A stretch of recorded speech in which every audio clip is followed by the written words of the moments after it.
आज तक मैंने ये कहानी सिर्फ अपने पति देवेंद्र को छोड़कर किसी को नहीं बताई है, क्योंकि सच कहूँ तो अगर कोई और मुझे ये कहानी सुनाता तो शायद मैं विश्वास नहीं करती। लेकिन उस रात जो हुआ उसके बाद मेरी पूरी जिंदगी बदल गई। आज भी रात के ठीक 3 बजे अगर कहीं पानी गिरने की आवाज़ सुनाई दे तो मेरे हाथ कांपने लगते हैं। ये बात पिछले दिसंबर की है। मेरी और देवेंद्र की शादी को करीब 6 साल हो चुके थे। दोनों बच्चे पहली बार कुछ दिनों के लिए मेरी मम्मी के पास गए हुए थे। घर अचानक खाली खाली लगने लगा। तभी देवेंद्र ने कहा, चलो कहीं घूम आते हैं, बहुत टाइम हो गया साथ में गए हुए। सच कहूँ तो मुझे भी ज़रूरत थी। घर, बच्चे, जिम्मेदारी, इन सब के बीच हम दोनों कहीं खो से गए। इसलिए हमने हिमाचल जाने का प्लान बनाया। एक छोटा सा हिल स्टेशन, भीड़ से दूर, शांत, सुकून भरा। कम से कम हमें ऐसा ही लग रहा था। हम शाम करीब 7 बजे पहुंचे थे। ठंड बहुत ज़्यादा थी। पूरे रास्ते बारिश हो रही थी। ऊपर पहाड़ों पर धुंध इतनी थी कि सड़क मुश्किल से दिखाई दे रही थी। हमारा होटल मुख्य सड़क पर था। पुरानी लकड़ियों का होटल था। 3 मंजिलें थी। बाहर पीली लाइटें जल रही थी। लेकिन पता नहीं क्यों उसे देखते ही मेरे मन में अजीब सा डर आया। मैंने धीरे से देवेंद्र से कहा, कहीं और चलते हैं ना। वो हंस पड़े। इतना सुंदर होटल है, डर क्यों रहे हो? मैंने बात वहीं खत्म कर दी। शायद मैं जरूरत से ज्यादा सोच रही थी। रिसेप्शन पर बैठा था एक बूढ़ा आदमी, बहुत ही पतला, बहुत ही दुबला, सफेद बालों वाला, और उसकी आंखें अजीब तरह से खाली थी। उसने हमारा नाम पूछा, फिर रजिस्टर में ढूंढने लगा। कुछ सेकंड बाद वो अचानक रुक गया और देवेंद्र की तरफ देखने लगा, ऐसे जैसे उसने कहीं पहले देखा हो। देवेंद्र ने पूछा, क्या हुआ? वो तुरंत संभल गया, कुछ नहीं साहब। लेकिन उसके चेहरे पर मैंने साफ देखा था एक डर। उसने हमें रूम 108 की चाबी दी। फिर बहुत धीमी आवाज में बोला, अगर रात को कोई दरवाजा खटखटाए तो खोलना मत। मेरे हाथ ठंडे पड़ गए। देवेंद्र हंस पड़े। क्यों, भूत आता है क्या? लेकिन बूढ़ा आदमी नहीं हंस रहा था। उसने बस मेरी तरफ देखा और कहा, मैडम, रात 3 बजे के बाद बाथरूम मत जाना। मेरे शरीर में झुंझुनी दौड़ गई। लेकिन देवेंद्र ने मजाक उड़ाते हुए मेरा हाथ पकड़ा और बोले, चलो हॉरर मूवी शुरू हो गई। हम दोनों कमरे तक पहुंचे। कमरा बहुत ही अच्छा था। लकड़ी की दीवारें, एक बड़ी सी खिड़की, बाहर धुंध से ढके हुए पहाड़ और कमरे के अंदर हल्की पीली रोशनी। सब नॉर्मल लग रहा था। धीरे धीरे मेरा डर कम होने लगा था। हमने खाना खाया, थोड़ी बातें की और करीब 11 बजे सो गए। रात में अचानक मेरी आंख खुली। कमरे में अंधेरा था। सिर्फ बाथरूम की लाइट जल रही थी और अंदर पानी गिरने की आवाज आ रही थी। छप छप छप। मैंने करवट बदल कर देखा। देवेंद्र बिस्तर पर नहीं थे। मैंने सोचा शायद बाथरूम गए होंगे। लेकिन तभी मेरे ठीक पीछे से आवाज आई, सो जाओ।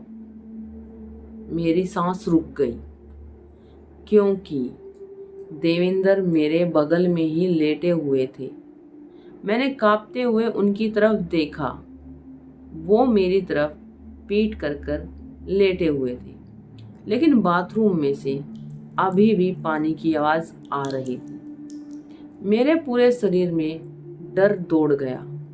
मैंने धीरे से पूछा, तुम बाथरूम में थे क्या? वो बिना मेरी तरफ मुड़े बोले, नहीं। उस पल बाथरूम के अंदर से बहुत धीमी आवाज आई, निशा। मेरी चीख निकलते निकलते रह गई। वो देवेंद्र की आवाज थी, ठीक वही आवाज। मैंने डरकर देवेंद्र का हाथ पकड़ लिया। उसका हाथ बर्फ जैसा ठंडा था। और तभी मेरे बगल में लेटे देवेंद्र ने बहुत धीरे से कहा, उधर मत देखना। मेरी आंखों से आंसू निकल गए। बाथरूम के अंदर से फिर से आवाज आई, निशा दरवाजा खोलो। अब मुझे समझ नहीं आ रहा था, अगर देवेंद्र मेरे पास थे तो बाथरूम में कौन था? अचानक बाथरूम का दरवाजा धीरे धीरे खुलने लगा। बाथरूम खुलने की आवाज, कमरे की ठंडी हवा अचानक और बढ़ गई। और उस पल मेरे बगल में लेटे देवेंद्र उठ गए, लेकिन उसने मेरी तरफ नहीं देखा। वो बस बाथरूम की तरफ देख रहे थे। पूरी तरह चुप थे वे, पूरी तरह स्थिर, जैसे वो इंसान ही नहीं थे। बाथरूम का दरवाजा पूरा खुल चुका था। अंदर लाइट जल रही थी, लेकिन कोई दिखाई नहीं दे रहा था। सिर्फ पानी गिरने की आवाज, छप छप छप। तभी आईने पर उसने अपने आप लिखना शुरू कर दिया, जैसे किसी ने अंदर से उंगली से लिखा हो। धीरे धीरे शब्द उभरने लगे, भाग जाओ। मेरा दिल जोर जोर से धड़कने लगा। मैंने तुरंत देवेंद्र को हिलाया, चलो यहाँ से, लेकिन वो बिल्कुल नहीं हिले। तभी उसने बहुत धीरे से मेरी तरफ सिर घुमाया और मेरी चीख निकल गई। वो चेहरा देवेंद्र का नहीं था, आंखें पूरी काली, चेहरे पर अजीब सी मुस्कान और होठ धीरे धीरे हिल रहे थे। तुमने दरवाजा क्यों खोला? मैं बिस्तर से गिरते गिरते पीछे हटी। उसी पल बाथरूम के अंदर से आवाज आई, देवेंद्र चिल्लाए, निशा भागो। अगले ही सेकंड मेरे सामने बैठी वो चीज अचानक गायब हो गई। पूरा कमरा अंधेरे में डूब गया। लाइट चली गई। अब सिर्फ बाथरूम की हल्की रोशनी बची थी। मैं रोते हुए बाथरूम की तरफ भागी। अंदर देवेंद्र फर्श पर पड़े थे। उनके सर से खून निकल रहा था। वो कांप रहे थे। मैंने उसे उठाया और पूछा, क्या हुआ? वो हांफते हुए बोले, मैं बाथरूम आया था, फिर आईने में कुछ मेरे पीछे खड़ा था। उसके बाद वो अचानक चुप हो गए। उनकी आंखें डर से फैल गई। वो मेरे पीछे देख रहे थे। धीरे धीरे मैंने कांपते हुए पीछे देखा और मेरी चीख निकल गई। बाथरूम के दरवाजे पर कोई खड़ा था, लंबा, बहुत पतला, पूरी तरह भीगा हुआ। चेहरा अंधेरे में छुपा हुआ था और उसके पैर उल्टे थे। वो धीरे धीरे अंदर आने लगा, छप छप छप छप करते हुए, जैसे उसके शरीर से लगातार पानी टपक रहा हो। देवेंद्र चिल्लाए, मत देखो उसकी आंखों में। लेकिन देर हो चुकी थी।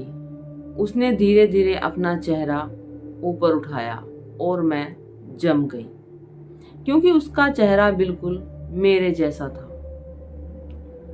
ठीक मेरा चेहरा, लेकिन आंखें पूरी काली और होठों पर डरावनी मुस्कान।